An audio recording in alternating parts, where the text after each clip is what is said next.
Você pode imaginar uma cidade onde a segurança não seja feita pela polícia? E um lugar onde as terras não têm donos? E as fábricas funcionam sem patrões? Como seria a vida sem juízes? E sem políticos para criar e aprovar as leis? A Comuna de Paris. Pois em maio de 1871, os franceses experimentaram essas ideias na prática com a Comuna de Paris. A Comuna de Paris foi um dos primeiros governos populares da história. Durante quase 3 meses, pequenos comerciantes, operários e artesãos assumiram o controle da capital francesa e revolucionaram a forma de administrar a cidade. O povo estava à frente da gestão de todas as instituições, das escolas, dos hospitais, dos tribunais de justiça e até mesmo da segurança pública. As pessoas que ocupavam os cargos políticos, elas poderiam ser demitidas a qualquer momento.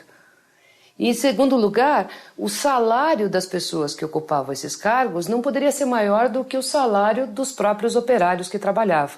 Então, isso indicava uma condição de igualdade nas relações de trabalho. Além disso, as pessoas não poderiam ter 2 cargos ao mesmo tempo. Assumir um cargo público e manter outras funções. Se ele assumisse um cargo de administrar a comunidade, ele não poderia administrar a indústria, a fábrica, seguir com outros negócios paralelos. A Comuna de Paris nasceu da insatisfação de vários grupos da sociedade. Para os trabalhadores, era uma saída contra as péssimas condições de trabalho.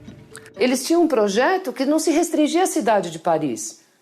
A ideia era servir de modelo para a humanidade.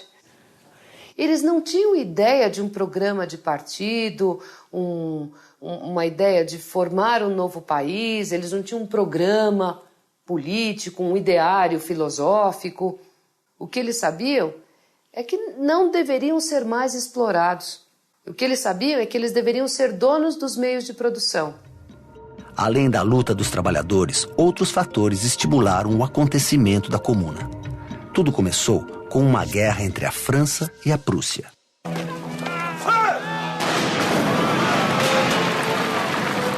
A guerra interessava ao rei da França, que na época era o Napoleão III, que não era muito bem quisto pela população. A população estava questionando muito, ele estava numa situação fragilizada, como monarca.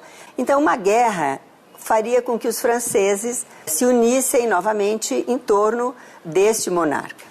Então, o exército francês se mobilizou, o exército prussiano veio contra o exército francês e o exército prussiano era muito mais forte. Eles tinham uma tecnologia militar mais desenvolvida, canhões mais rápidos, que tinham um alcance muito maior. E, rapidamente, os prussianos ganharam a guerra.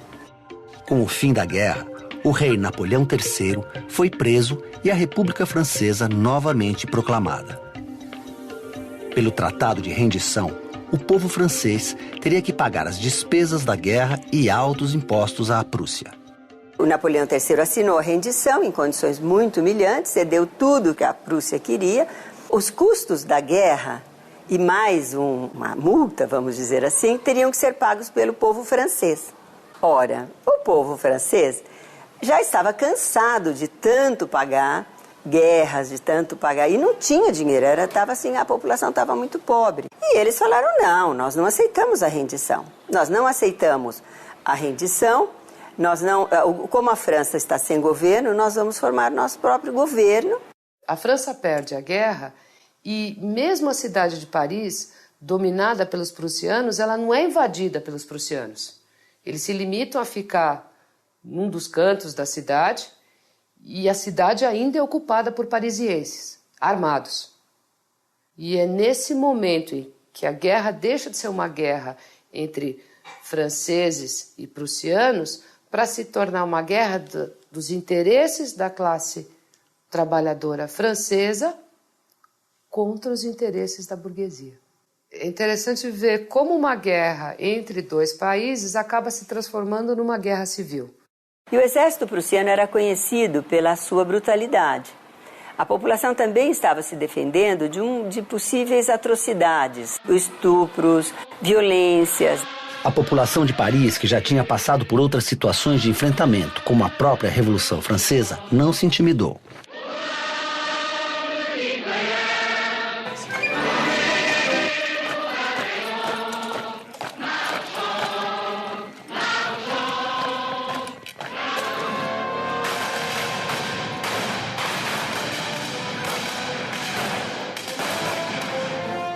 Então, a França tinha tradição revolucionária. O Friedrich Engels, pensador e filósofo do século XIX, ele dizia o seguinte: antes da Comuna, há 50 anos, o proletariado francês, os trabalhadores da França organizado, estavam lutando, e para ele era uma condição até natural que, na época da Comuna, não era de se espantar que esses trabalhadores tomassem a frente e se tornassem protagonistas da atuação da Comuna. Eles se organizaram em comitês. Então havia o comitê que cuidava do abastecimento da cidade, havia o comitê que cuidava dos problemas que aconteciam entre as pessoas, porque é óbvio que às vezes aconteciam brigas, havia o comitê que cuidava da limpeza da cidade. Então eles formaram vários comitês e aí eles elegiam um representante que formava uma comissão geral. E essa comissão geral, então, é que articulava tudo para que todas as coisas dessem certo. Para os trabalhadores, a Comuna de Paris foi também um momento de amadurecimento. Seus objetivos começam a ir além das fábricas.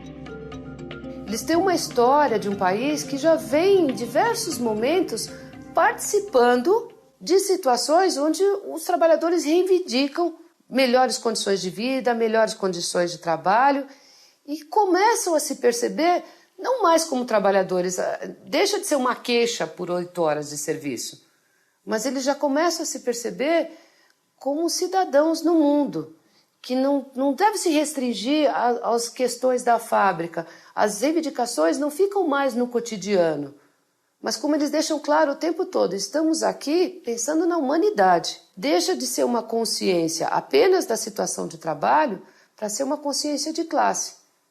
Nós temos desejo próprio, nós pensamos diferente da burguesia e os nossos interesses não são interesses de um país.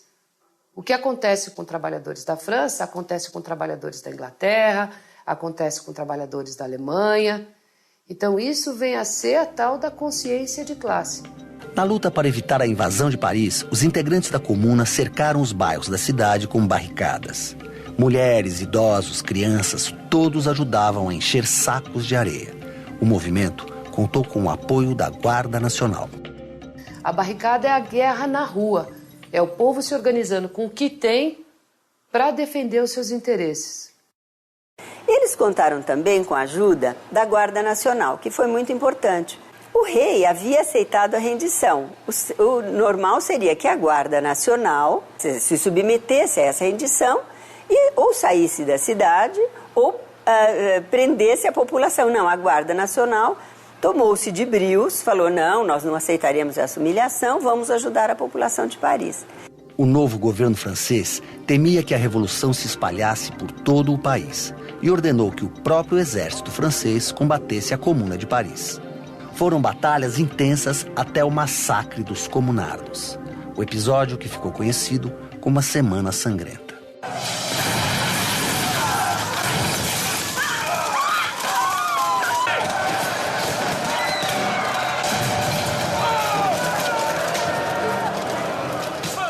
As forças prussianas vieram contra essa população de Paris, mas teve ainda um outro agravante.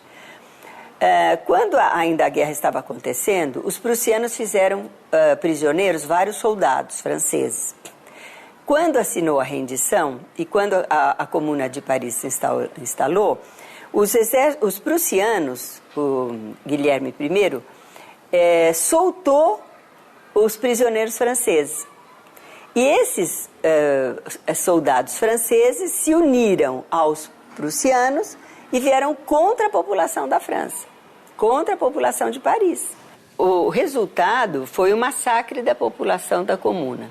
Depois de resistir durante tantos dias, 70 e tantos dias, eles se renderam, mas como era previsível, ninguém respeitou a rendição e eles foram todos massacrados. O mundo ainda viveria outras revoluções, mas a Comuna foi um marco. Deixou uma herança política e social. Foi muito importante porque ajudou a mobilizar os trabalhadores para lutar por seus direitos e também ajudou a mobilizar toda a população europeia que não tinha direitos nem de voto. A Comuna aproveitou a existência do voto distrital para poder organizar a administração da cidade. As pessoas elegiam seus representantes e, ao mesmo tempo, poderiam controlar essa participação, acompanhar a atuação dos seus representantes. Então, isso mostra a possibilidade de atuação política direta. Então, o que eles demonstraram?